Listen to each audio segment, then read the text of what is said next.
In this post, you will discover what type of edits do I need and budget and time frame. What are trusted sources of platforms that have vetted editors and where can I find them? The book's edit brief and the back and forth qualifying questions in vetting and selecting the best fit and understanding the collaboration and my expectations for this book and some guidance. And finally, review and feedback.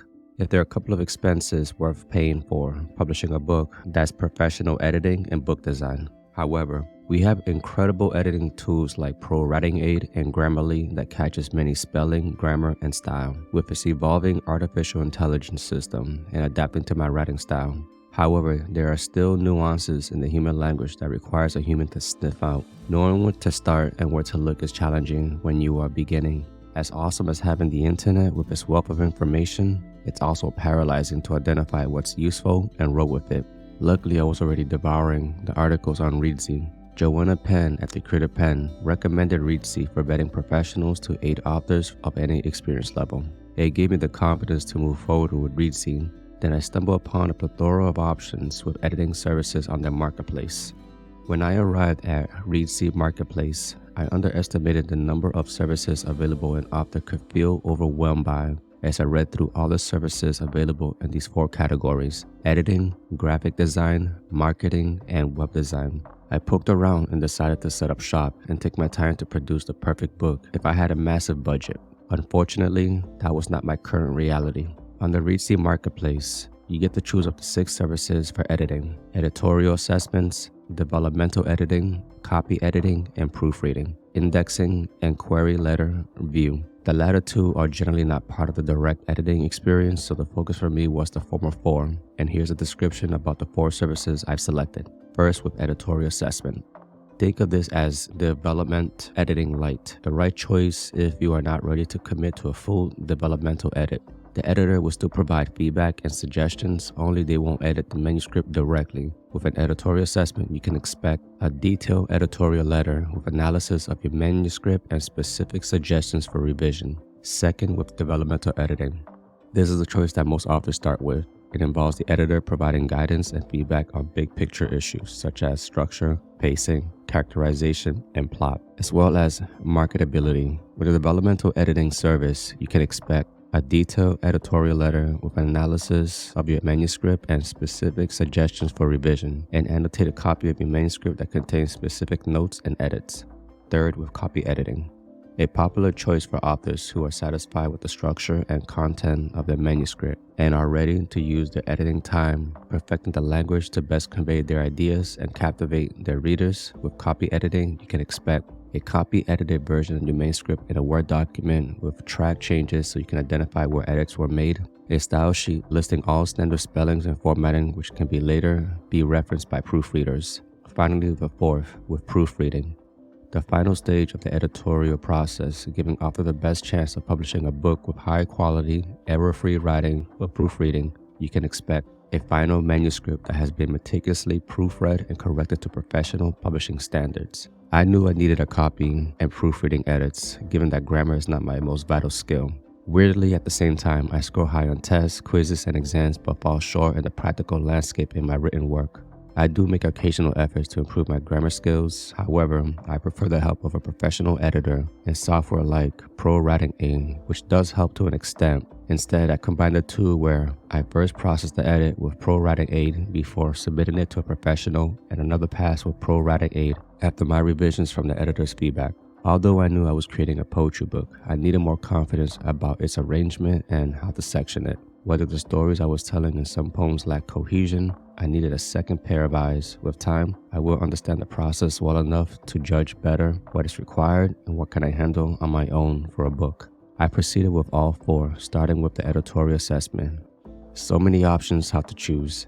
If you still need professional help editing your book, I have some tips. If you are already reading blog posts from a platform that offers the services you are seeking, that's a logical place to start.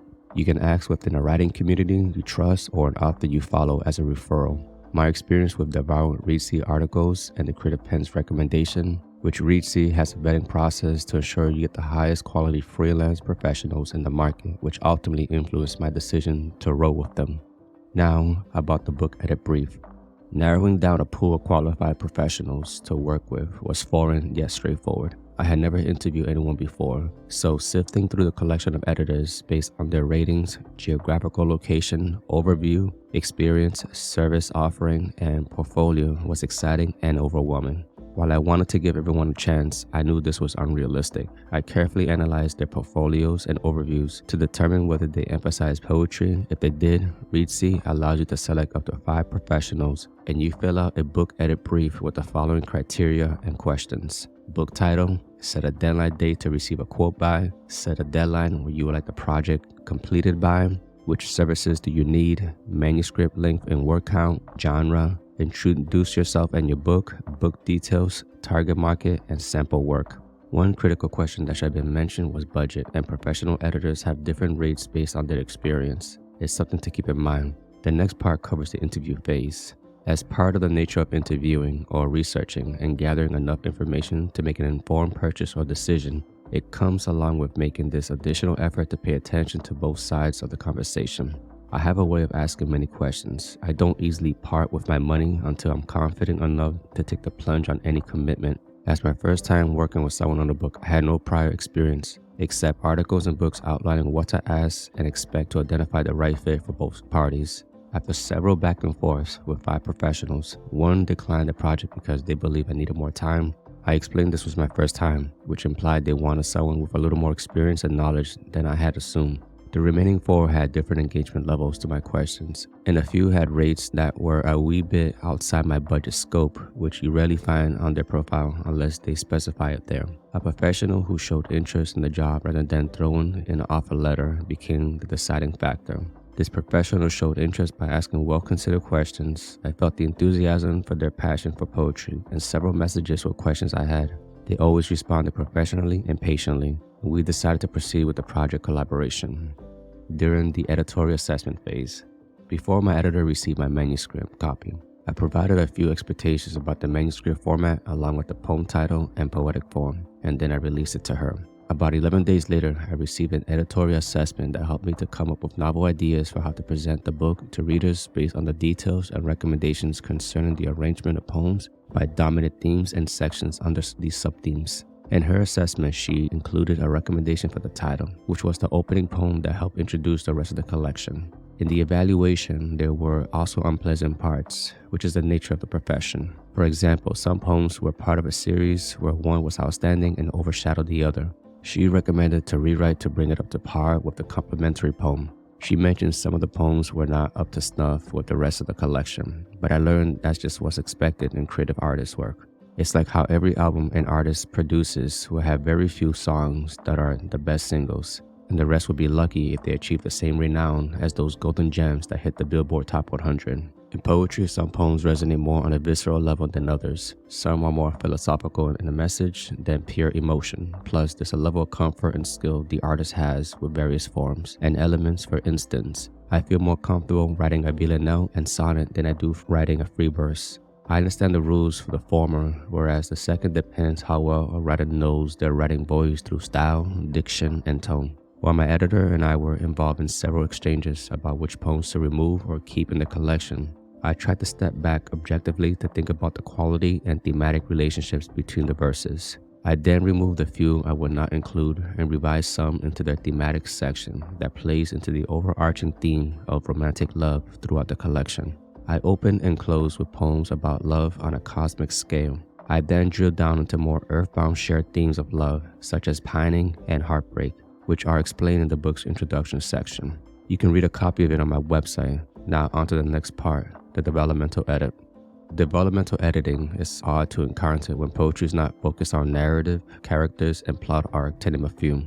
In contrast, poetry is often image-driven with an emphasis on visual description accompanied by figurative language like metaphors, meter, and sometimes rhyming. Even though I had quite a few poems that told a narrative about mythological characters or stages of heartbreak, there were some good suggestions. Still, some of those that were recommended did not encapsulate my voice. I saw the advantage of developing my poem if I was writing narrative poetry, primarily an epic poem like the Divine Comedy, or on a smaller scale like Venus and Adonis by William Shakespeare. However, I included this type of edit with copy editing, which I'll discuss next.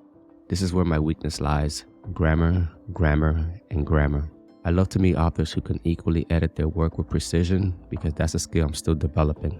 When I opened up her copy edit and saw all those red lines, I thought, wow, I suck at grammar. And in an opportunity to prove my tense, punctuation, and more of the mill grammar on word structure and style. In the end, it's a judgment call on what you keep or discard from the editor's suggestion, and it's learning what they see that you don't. And most of the changes she suggested, I revise. Also, I ignored some advice because I was experimenting with specific literary devices like a senaton and colloquialism to develop my writing style.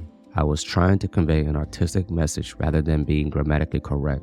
It's part of the sacrifice you have to make with art over what is literal in language. Once I made all the necessary revisions, I was happy to move on to the last phase in our collaboration proofreading. Still, before doing so, I made several sweeping changes to the collection and finally proofreading.